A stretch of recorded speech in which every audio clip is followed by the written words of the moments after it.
Hey la compagnie, j'espère que vous allez bien. C'est Mathieu, bienvenue sur ma chaîne Booktube pour une vidéo Mon carnet livresque. Alors si vous vous dites que j'ai encore le même t-shirt, c'est que je tourne les vidéos à la suite pour les carnets livresques de juillet, août et début septembre. Donc c'est pour ça que j'ai encore le même t-shirt. Non, je ne suis pas sale, je me douche pardon, le soir, comme tout le monde j'espère. Donc dans cette vidéo, je vais vous présenter les lectures que j'ai effectuées en août. Il y en a quelques-unes. Je dirais 8 ou 9, mais je ne sais plus trop exactement. Des lectures assez éclectiques, puisque j'ai lu du thriller, de la fantasy, de la romance contemporaine, de la dystopie, du fantastique. Donc, je pense que j'ai su lire un peu de tout et j'en suis vraiment très content. Donc, c'est parti. Le premier livre que j'ai à vous présenter, il s'agit de La Mort en rouge de Pierre Gaullon, publié aux éditions City avec une couverture qui fait peur. Voilà, c'est une couverture qui attire le regard, ça on ne peut pas lui reprocher. En tout cas, c'est un roman que j'ai adoré. On va suivre dans ce roman Lou qui est détective privé et Clément, un jeune étudiant qui a vu par le Judas de sa porte une jeune femme avec les cheveux rouges en train, possibilité de pousser un homme. Donc on ne sait pas si Clément a halluciné ou si le monsieur s'est suicidé. En tout cas, les détails du corps jeté ou suicidé de la balustrade de la cage d'escalier c'est assez glauque et c'est assez dégueulasse. En tout cas, j'ai passé un très bon moment. L'enquête est vraiment mais hallucinante, mais quand on se rend compte de l'imagination de l'auteur, mais moi je me dis que franchement, il doit en avoir dans la cervelle parce que c'est vraiment un truc mais hallucinant comme révélation. C'est très bien construit, c'est très bien ficelé. On se pose beaucoup de questions. L'écriture est vraiment, comment dire, elle est simple, mais elle est très prenante parce qu'il instaure une atmosphère assez particulière dans ce roman. J'ai parfois flippé, j'ai eu les frissons, mais je peux vous le garantir. Il insère aussi des missives d'une personne du passé de la Seconde Guerre mondiale et on se pose aussi des questions sur ça parce qu'on se demande le lien que peut avoir cette personne avec le suicide du monsieur qui s'est jeté par la balustrade de l'immeuble. Et petit à petit, on avance, on avance, on avance, et on a envie de savoir, on a envie que nos questions aient des réponses. Et franchement, c'est génial, je vous le recommande fortement parce que c'est vraiment un thriller de dingue. Il est sorti en poche, je crois, l'année dernière, donc foncez parce qu'il sera à moitié prix, je pense. Ensuite, j'ai lu Moon, donc La révolte de la colombe, pardon, le tome 1 de Karen Bao, publié aux éditions Milan Collection Macadam, que j'ai franchement super bien aimé. Ça a été une très grosse surprise pour moi puisque la couverture ne me faisait pas trop envie, donc du coup, j'hésitais un peu, mais je me suis lancé et dès les premières pages, j'ai vraiment adoré. On va suivre un peuple qui vit désormais sur la Lune, un peuple qui est un petit peu opprimé. Et en fait, on va suivre Fate, donc ça s'écrit ça s'écrit P-H-A-E-T, mais ça se prononce Fate comme le destin en anglais. Donc Fate va devoir faire un choix dès le début, soit vivre dans une espèce de centre où c'est dégueulasse, où il y a des morts de partout, des maladies, ou soit rentrer dans une espèce d'armée. Et donc, elle va faire le choix d'entrer dans l'armée. Mais c'est la plus jeune à rentrer dans l'armée parce qu'elle a que 15 ans. Et pour avoir une bourse suffisamment grande pour faire sortir sa mère de prison, elle va devoir arriver première. Et le destin, on ne sait pas si c'est lui qui est en sa faveur ou pas. Elle va rencontrer un jeune homme qui va l'aider, mais on ne sait pas pourquoi. Voilà, donc c'est un univers que j'ai vraiment adoré. Faith est très attachante. Elle a un caractère, mais de feu. Elle a un caractère très fort. Petit à petit, au fil du roman, elle évolue, elle grandit, elle mûrit. Et elle va prendre de la force physique et morale, enfin mentale plutôt. J'ai vraiment adoré cette évolution du début à la fin du roman. À un moment, ça va éclater. Et au moment où ça va éclater, ça arrive un petit peu tard dans le récit, je trouve. C'est le petit point négatif qu'on pourrait relever. Ça va éclater et tout va s'enchaîner. parce que Fate va sortir de son année à l'armée et elle va avoir en même temps le procès de sa mère à gérer et puis la fin. Mais je me dis, mais comment l'auteur va faire pour nous écrire ce tome 2 puisque la fin est vraiment... je sais pas comment dire, elle est géniale. Voilà, la fin est géniale. On va arriver dans un autre univers, je peux rien vous dire parce que sinon je vais spoiler, mais j'ai vraiment hâte de lire ce tome 2 parce que ce tome 1 est vraiment excellent. J'ai vraiment adoré l'univers, la plume est simple, mais cet univers lunaire m'a beaucoup plu puisque l'auteur instaure des règles, des coutumes propres à son monde, et c'est ce qui me plaît beaucoup. Voilà, un tome 1 que je vous recommande, ne vous laissez pas impressionner par la couverture un petit peu rétro, parce que franchement, ça vaut le détour. Ensuite, j'ai lu le tome 2 de Kali Ekagden, Rédemption de Jessica Sorensen, publié aux éditions Hachette Collection Black Moon Romance, que j'ai adoré, c'est un coup de cœur comme le tome 1. Peut-être pas autant que le tome 1, puisque je savais où en étaient les personnages, j'avais pas le côté découverte, mais en tout cas, j'ai vraiment adoré. Nos personnages sont toujours autant torturés. Kali et Kaiden sont toujours amoureux, mais Kaiden, avec l'événement qui s'est passé dans le tome 1, se fait plus distant, et ça se comprend. Voilà, c'est un roman sur l'amour qui évolue à deux, sur la confiance que peuvent se faire deux personnages entre eux. Et j'ai vraiment adoré cette évolution des personnages, j'ai vraiment adoré cet amour un peu torturé, cet amour où il faut s'avouer les choses, où il faut être franc, où il faut être direct, et où il faut savoir faire confiance à sa famille. Il y a des moments qui m'ont ému aux larmes, je pense notamment au moment où Kali va vers sa famille pour lui avouer quelque chose qu'on sait dans le tome 1 en fait. Et là, les larmes sont montées aux yeux tellement c'était très prenant niveau sentiment. Voilà, moi, Jessica Sorensen a une plume qui me fait battre mon cœur. Les sentiments sont très bien retranscrits et c'est ce que j'adore avec cette série. J'espère de tout cœur que le tome 3 sera traduit. En fait, on va prendre deux personnages qui sont présents dans la série Kali Kingdom et on va en faire une autre trilogie. J'espère que, donc, que cette trilogie qui concerne Violette et Luc sera aussi traduite. Je ne peux rien vous promettre encore puisque l'attaché de presse ne m'a pas confirmé ses potentielles traductions, mais je croise les doigts de tout cœur. Ensuite, j'ai lu le tome 1 de Les Pierres de Fumée, la prédiction de Éric Boissé, publié aux éditions Manière Jeunesse avec une très belle couverture. Voilà.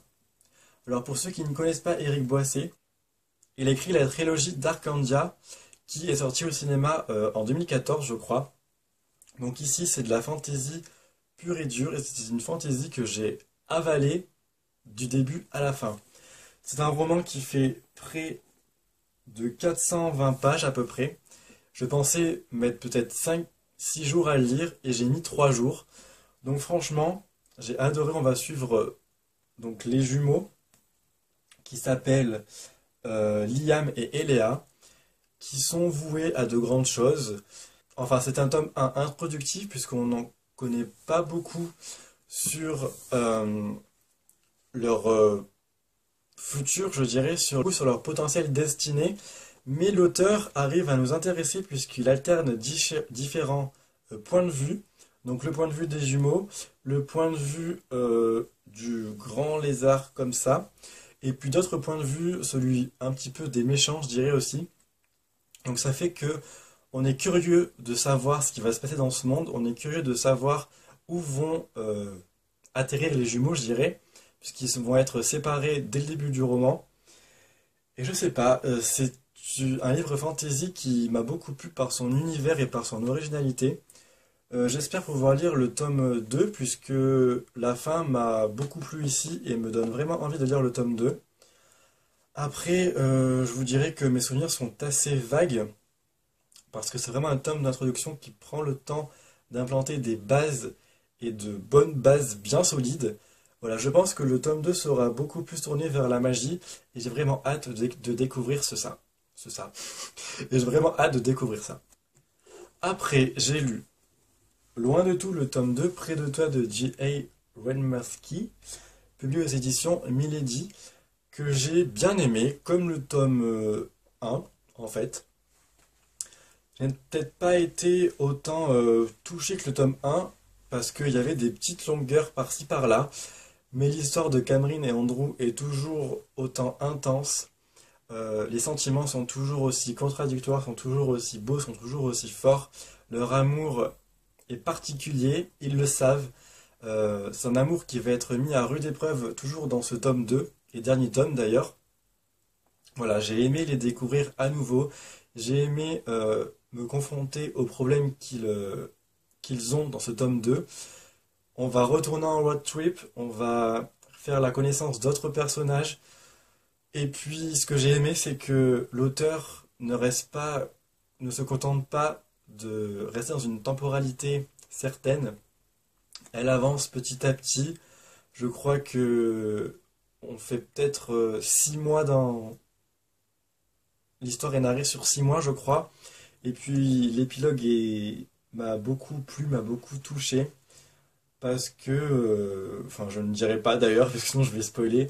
Mais en tout cas, ça vaut le détour. Je pense que c'est une duologie qui vaut le détour, notamment par la beauté des personnages, la beauté des sentiments, l'écriture qui est un petit peu spéciale et qui retranscrit beaucoup les sentiments des personnages.